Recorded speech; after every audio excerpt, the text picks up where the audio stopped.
제가 1년에 꼭 2번은 나라와 민족을 위한 설교를 합니다. 첫 번째는 이 3.1절 때요.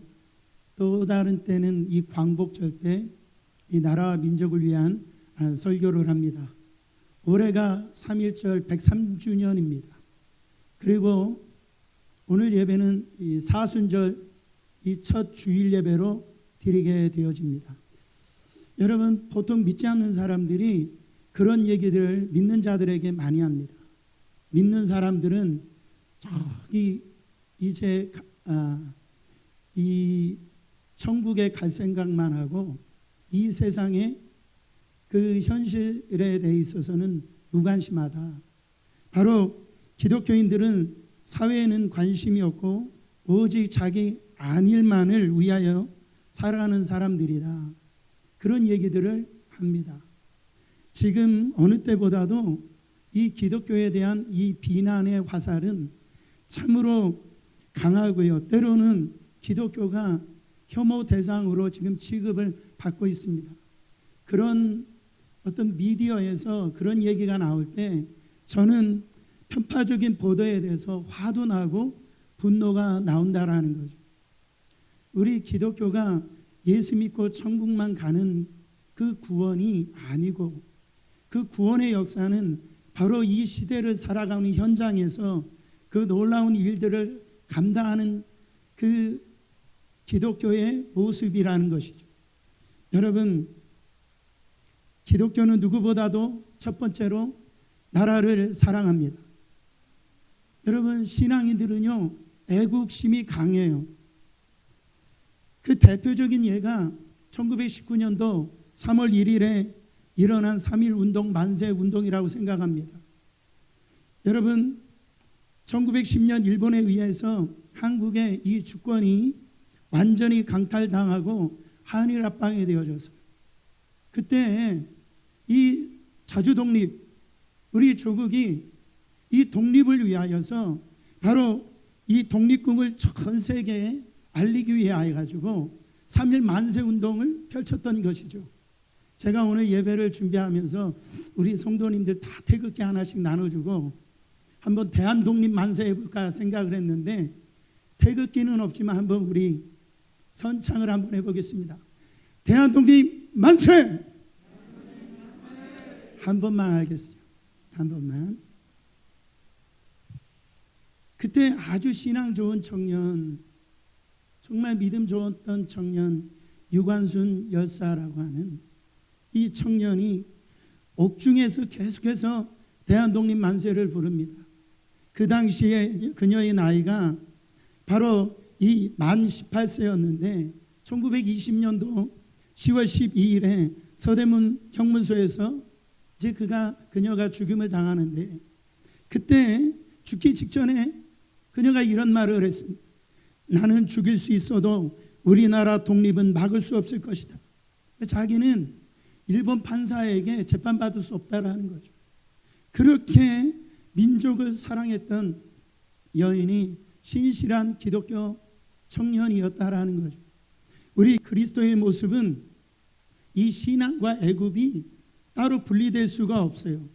하나님을 사랑하는 사람은 이웃을 사랑하게 되어지고 나라를 사랑하게 되어지게 되어 있습니다.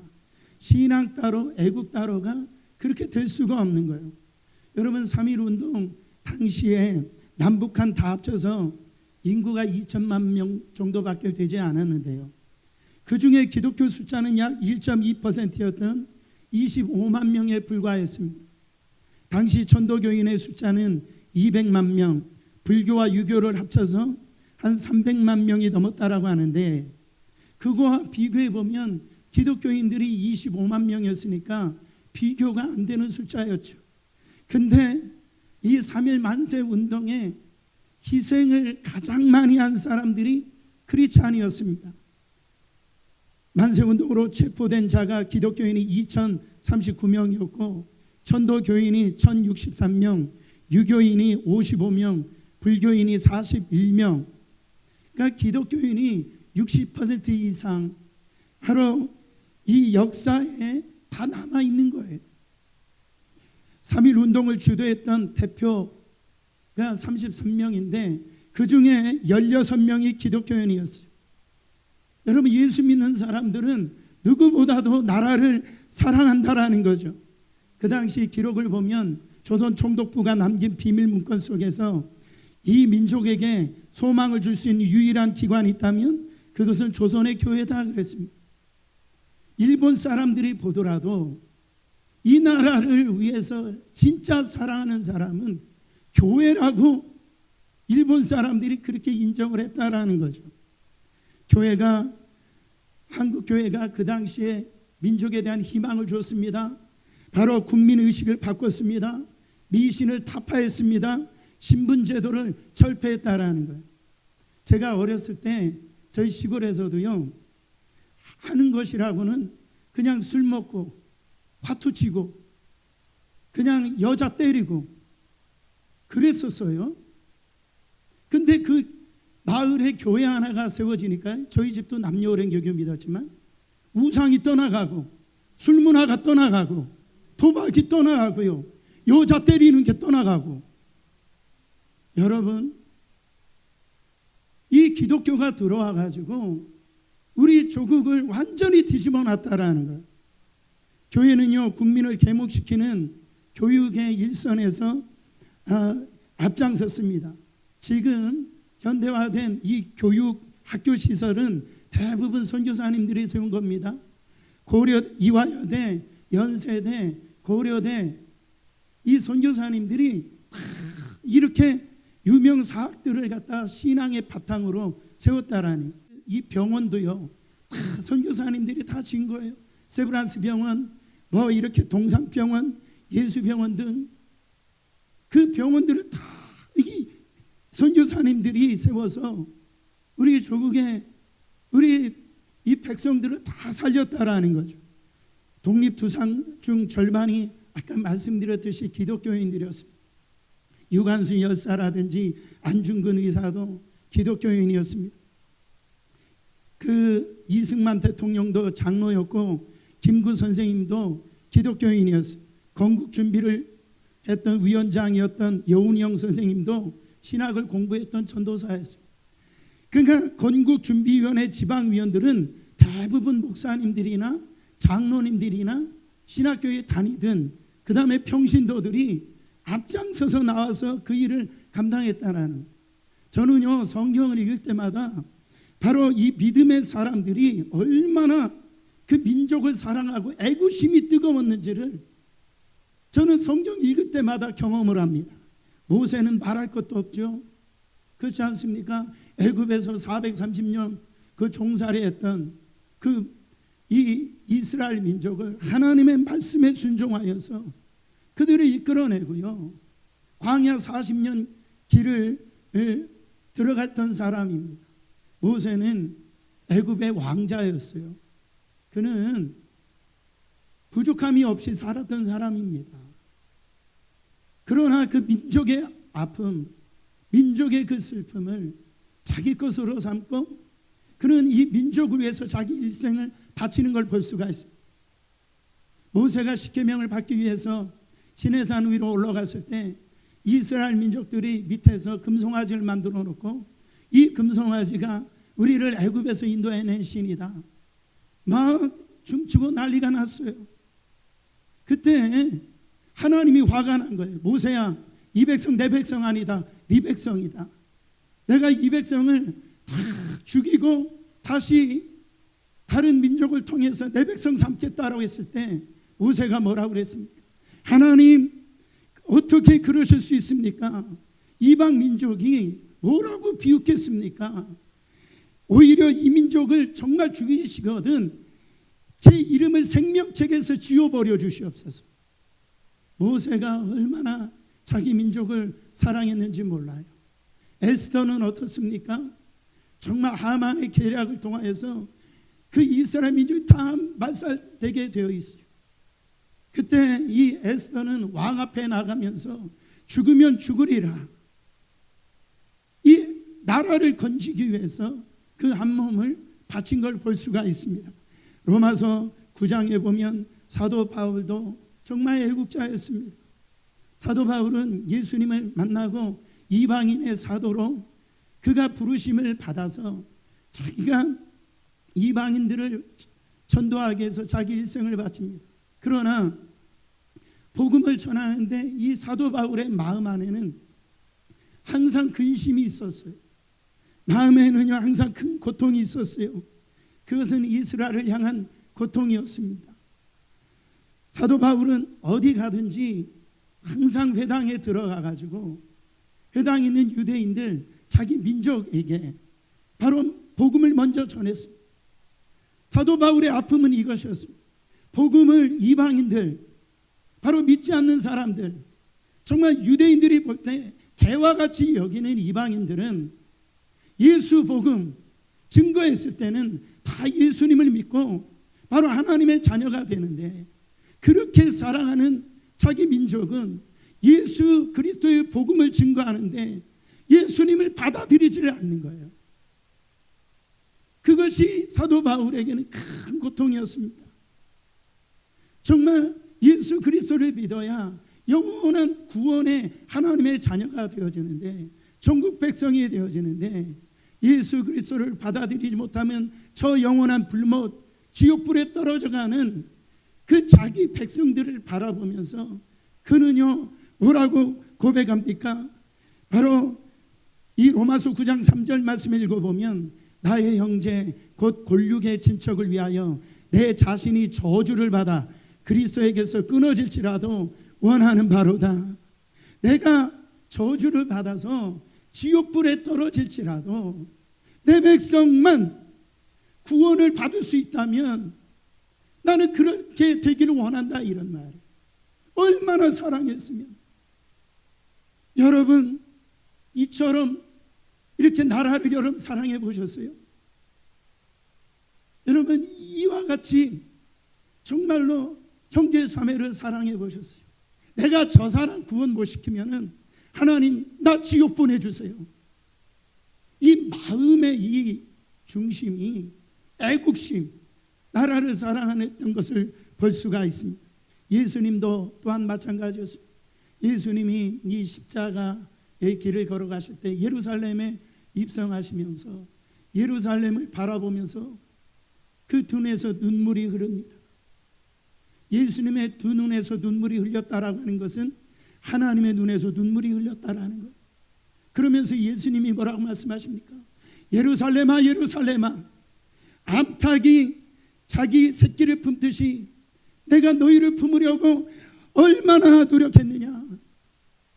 예수님이 유대인으로 오셨잖아요. 그 유대 백성들을 갖다가 품으시려고 얼마나 노력을 했냐란 말이죠. 그러나 그들의 손에서 예수님은 십자가에 못 박혀 죽으시는 걸 볼 수가 있습니다. 이 월남 이상재 선생님도 3.1 만세운동에 동참했다가 일본 순경한테 이렇게 잡혀가지고 신문을 받게 될 때 그에게 물어봤답니다. 누가 도대체 3.1 만세운동을 하라고 명령했느냐. 그때 이상재 그 장로님이 말합니다. 하나님이 내게 명령하였습니다. 그럼 3.1 운동 본부는 어디 있느냐? 그것은 바로 하늘나라에 있습니다. 여러분, 이 만세운동은 하나님의 명령으로 신앙으로 받아들이고 나갔기 때문에 그들은 죽음을 불사하고 이 3.1 만세운동을 감당했다라는 거죠. 여러분, 이렇게 한 교회의 목사와 장로님들, 이 평신도들을 통하여서 우리 조국이 독립된 줄 믿으시길 바랍니다. 여러분, 기독교인이라는 이 타이틀은요, 나라를 살리는 사람들이에요. 나라를 사랑하는 사람들입니다. 오늘 읽었던 느헤미야서 1장에 보면은 여러분 정말 누구보다도 나라를 사랑하는 이 느헤미야의 모습이 나옵니다.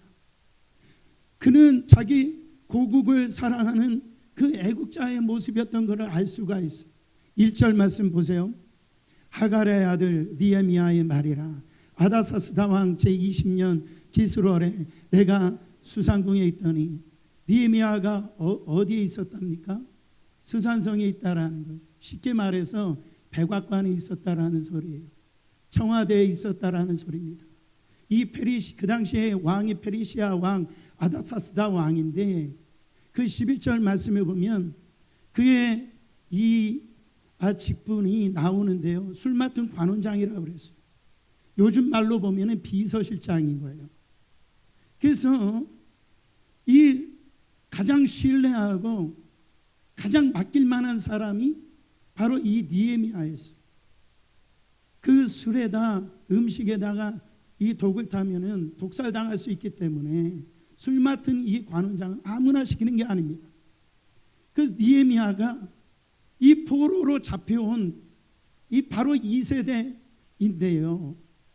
얼마나 이 믿을만 하면 신뢰할만 하면 그 역할을 맡겼냐 말이죠. 그는 앞날이 창창한 청년이었습니다. 그는 부족함이 없었던 사람이에요. 그는 정말로 권력을 갖고 있었던 미래에 보장된 사람.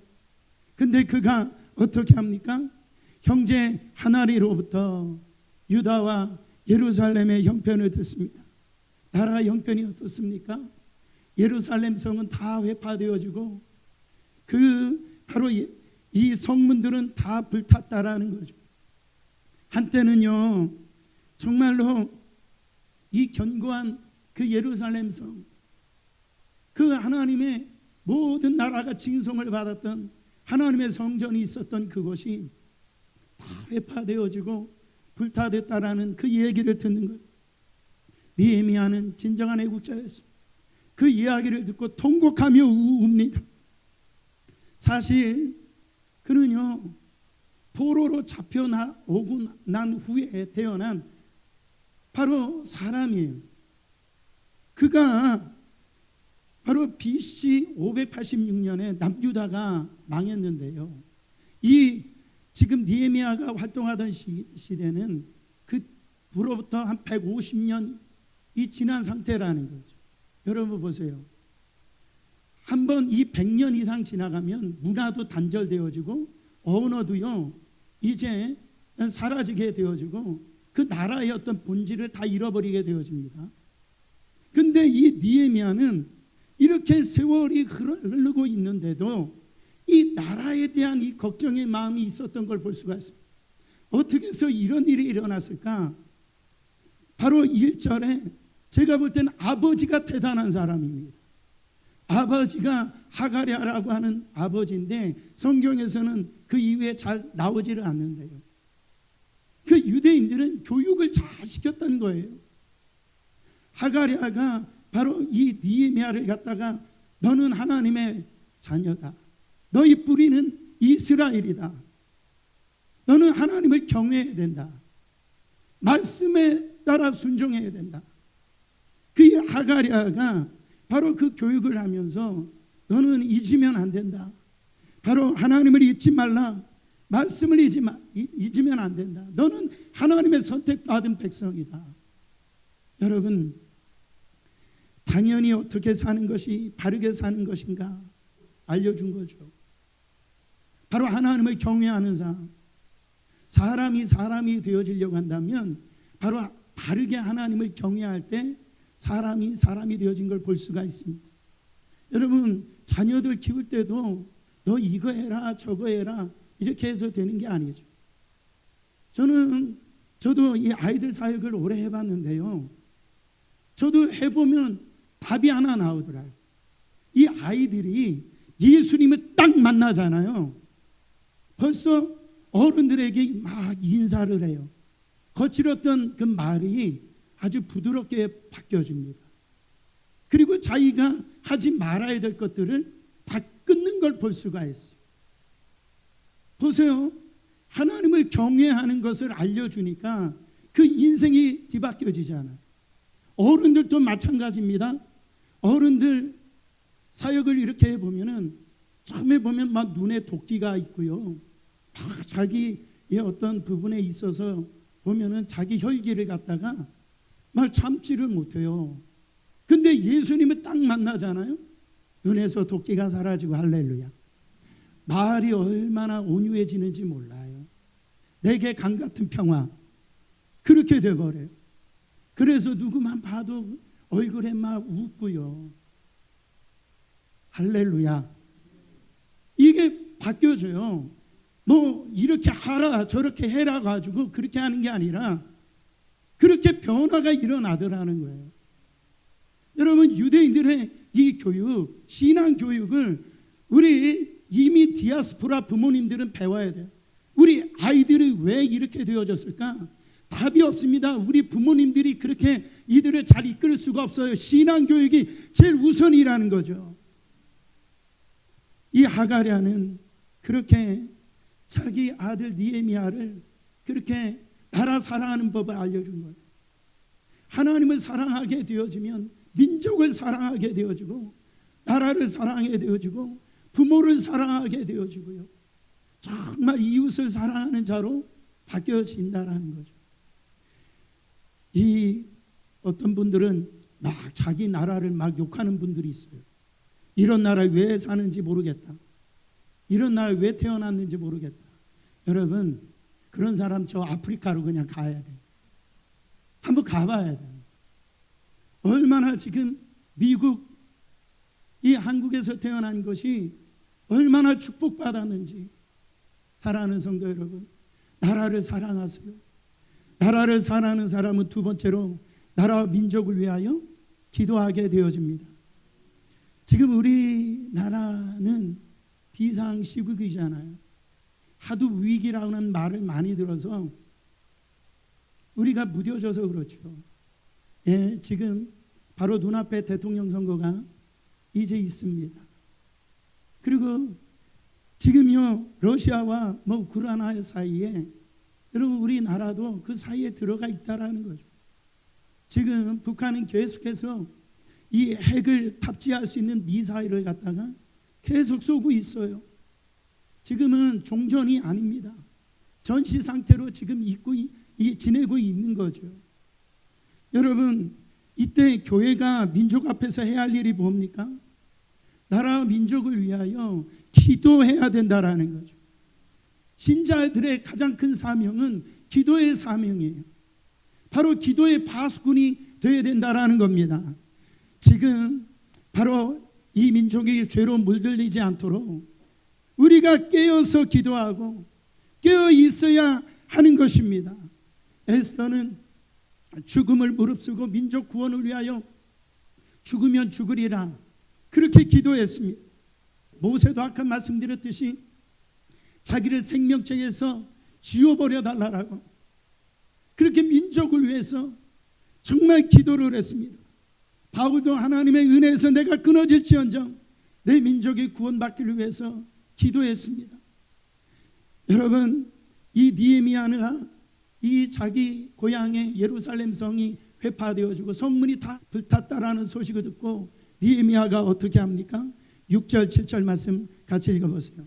이제 종이 주의 종 이스라엘 자손을 위하여 주야로 기도하오며 이스라엘 자손의 주 앞에 범죄함을 자복하오니 주는 귀를 기울이시며 눈을 여시사 종의 기도를 들으시옵소서.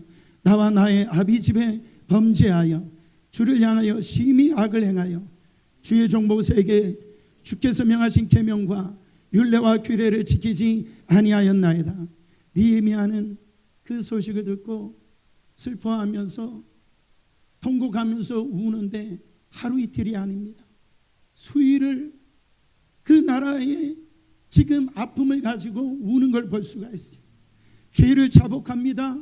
회개합니다. 용서를 구합니다. 나라가 저렇게 된 건 내가 범죄했기 때문에 그렇습니다. 나의 집이 범죄해서 그렇습니다. 이거는 나의 범죄입니다. 느헤미야는 그런 민족의 불행이 바로 자기 탓이라고 여기면서 기도하는 걸 볼 수가 있어요. 사랑하는 여러분, 우리 신앙생활할 때 가장 버려야 될 것이 뭐냐면 남 탓하면서 원망의식을 버려야 될 줄 믿습니다. 그들의 죄라고 얘기하지 않습니다. 그렇게 되어진 것은 자기의 죄라고 얘기하는 거예요. 자기 집의 죄라고 얘기하는 겁니다. 모든 문제의 그 원인을 자기 탓으로 돌리고 있는 걸 볼 수가 있습니다. 나라 일을 자기 일로 삼아버리는 거예요. 교회 일을 자기 일로 삼아버리는 거예요. 성도의 아픔을 자기 아픔으로 삼아버리는 거예요. 그런 사람이 나라를 살리고 교회를 살리고 성도들을 살린다라는 거죠. 계명과 율례와 규례를 지키지 않았다라는 것. 지금 우리 조국의 이 근본적인 문제가 뭡니까? 역사 이래로 지금처럼 잘 사는 적이 없었죠. 그렇지 않아요? 역사 이래 이러하지 평화롭게 산 적이 어디 있습니까? 우리나라가 1000번 이상 그 외세의 침략을 받았다고 하는데요, 6.25 이후에 지금 우리나라가 침략을 받은 적이 없어요. 그래서 굶주림으로 시달렸던 그 우리 조국이 지금 경제 규모가 세계 10위권입니다. 놀라지지도 않죠? 엄청난 거예요. 여러분, 저는 우리나라가 있다는 게 얼마나 감사한지 몰라요. 지금 우크라이나 사태를 보세요. 그 나라를 지키기 위해서, 여러분, 나라 잃어버리면은 우리 미국 살면서도요, 피지 못하고 삽니다. 지금 대한민국 여권이 얼마나 파워가 강한지 몰라요. 전 세계 2위랍니다. 어디 가든지 이 여권 가지고 가면은 미국 여권보다 더 강력하다라는 거예요. 대한민국 참 좋은 나라입니다. 얼마나 좋은 나라인지 몰라요. 세계 조선 산업 1위, 세계 철강 제조 산업 1위, 반도체 생산률 1위, 컴퓨터 보급률 1위, 최고급 통신망 보급률 세계에서 1위. 이번에 정 목사님 한국 갔다 오시면서 놀랬다라는 거예요. 그 뭘 그렇게 놀랬냐니까 지하철에서 핸드폰이 다 터진다라는 거예요. 와, 와이파이가 얼마나 빠른지 막 대단하다라는 거예요. 여러분, 뉴욕이 지하철에서 핸드폰 터집니까? 안 터져요, 안 터져요. 땅은 230개국 중에서 100위도 채 안 되는 나라인데요, 놀라운 일을 지금 감당하고 있습니다. 여러분, K-팝 보세요. BTS뿐만 아니라 이 K-팝이요, 옛날에는 우리나라가 곡을 써달라고 이렇게 쫓아다녔는데 이제는 외국 사람들이 자기 이 노래를 만들어 놓은 거 불러달라고 하는 거죠. 여러분, 미나리 보셨잖아요, 영화. 여러분, 저는 보진 않았지만 뭐 오징어 게임, K-드라마, K-푸드, 지금 북창동 순두부 가보세요. 다 이 외국 사람들이에요. 중국 사람들, 외국 사람들. K-뷰티, 다 화장품이 이 한국 제품이 최고입니다. 여러분, 올림픽과 월드컵을 치른 나라가 없어요. 세상이 다 인정하는 겁니다. 여러분, 우리 대한민국이 얼마나 대단한 나라인 줄 아세요? 애국가에 바로 이 미국 그 국가 빼고는요, 하나님이 도와서 우리나라 만세 들어간 거는 우리나라밖에 없어요. 자꾸 이 캐톨릭에서 하느님이다 뭐 이런 얘기하는, 하나님이에요. 원래 하나님. 생각을 해보세요. 우리나라가 얼마나 특별한 나라입니까? 그런데 문제가 뭐예요? 지금 우리나라가 OECD 국가 중에서 자살률 1위라는, 근로시간, 흡연율, 음주율, 낙태율, 성형률, 이혼율, 교통사고 사망률, 사교육비, 청소년 불행지수 세계 1위라는 거예요. 가정이 중독으로 몸살을 앓고 있습니다. 1년 술값으로 작년 통계로 15조가 들어가고 성매매로 25조가 소비된다라는 거죠. 성매매 관련 산업에 종사하는 여성 수가 3만 명인데요. 이는 20대 30대 여성 취업 인구의 8%가 된다라는 거예요. 사랑하는 성도 여러분, 하나님이 엄청나게 축복을 해주셨는데 지금 우리 조국이요, 이런 악을 범하고 있다라는 거죠. 이런 외적인 악보다도 이 영적인 위기가 더 심하다라는 거예요. 여러분, 미국도 이 청교도가 세운 이 나라를 한번 보세요. 제가 그 바이든 대통령 취임할 때 기도하는 목사님 있잖아요.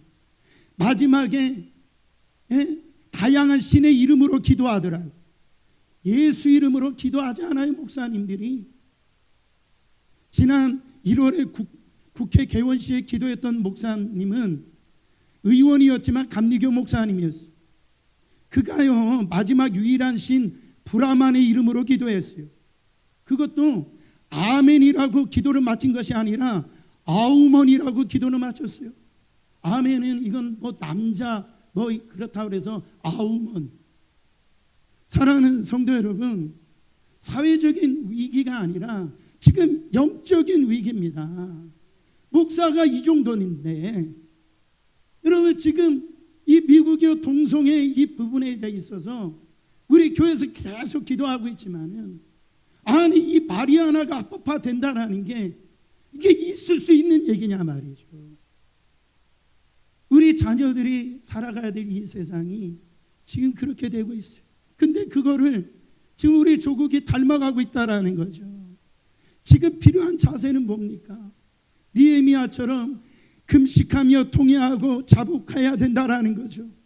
이 민족을 위해서 우리가 기도해야 될 때입니다. 무슨 기도를 해야 돼요? 회개 기도해야 됩니다. 그렇게 된 거 하나님의 복을 받고 축복을 받았는데 그렇게 된 거 다른 사람 탓이 아닙니다. 바로 그것은 내 탓입니다. 교회가 잘못했습니다. 요엘서 2장 13절에 하나님은 이렇게 말씀하십니다. 너희는 옷을 찢지 말고 마음을 찢고 너희 하나님 여호와께로 돌아올지어다. 그는 은혜로우시며 자비로우시며 노하기를 더디하시며 인애가 크시사 뜻을 돌이켜 재앙을 내리지 아니하시나니. 회개하고 돌아오라고 말씀하십니다. 회개하고 돌아오면 여호와께로 나아가면 살 수 있다라는 거예요. 근데 회개를 하는데 성도들이 회개하는 척만 한다라는, 그냥 옷만 찢고 있다라는, 교회 와서 회개하는 척만 하고 삶의 현장에서 다시 죄악 속에 살아가고 있다라는 거예요. 옷만 찢지 말고 네 마음을 찢으라는 거예요. 하나님 앞에서 진정으로 회개하라는 거예요. 사랑하는 여러분, 우리가 이 길이 하루아침에 만들어지지 않는 것처럼 우리 죄도요 세월을 두고 계속 죄악 가운데 있으면 그게 익숙해지고 악한 길에 들어서는 겁니다. 지금 죄를 심각하게 여기지 않아요. 죄에 대한 민감함이 없어져 버립니다. 요즘에는 한 화장실이 거기 가서 밥을 먹을 수 있을 만큼 깨끗해졌지만 저 어렸을 때도 화장실이 그렇지 않았잖아요. 냄새가 막 났잖아요. 근데 아무리 냄새 나는 화장실도요 막상 앉아서 볼일 보다 보면 냄새가 안 나는 거예요.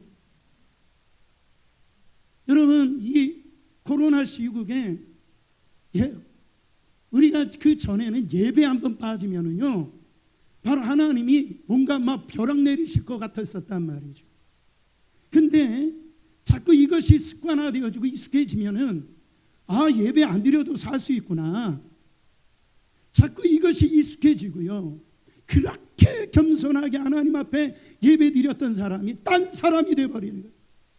여러분, 사람 앞에서도요 그 대낮에 그 죄를 짓지 않습니다. 근데 하나님이 버젓이 보는데도요 하나님 두려워할 줄을 몰라요. 하나님 무서워할 줄을 모릅니다. 목사도 그렇고 장로도 그렇고 권사님들도 그렇고요. 직분자들이 정말 하나님 앞에서 회개하는 마음으로 다시 영적인 이 회복이 일어나야 될 줄 믿습니다.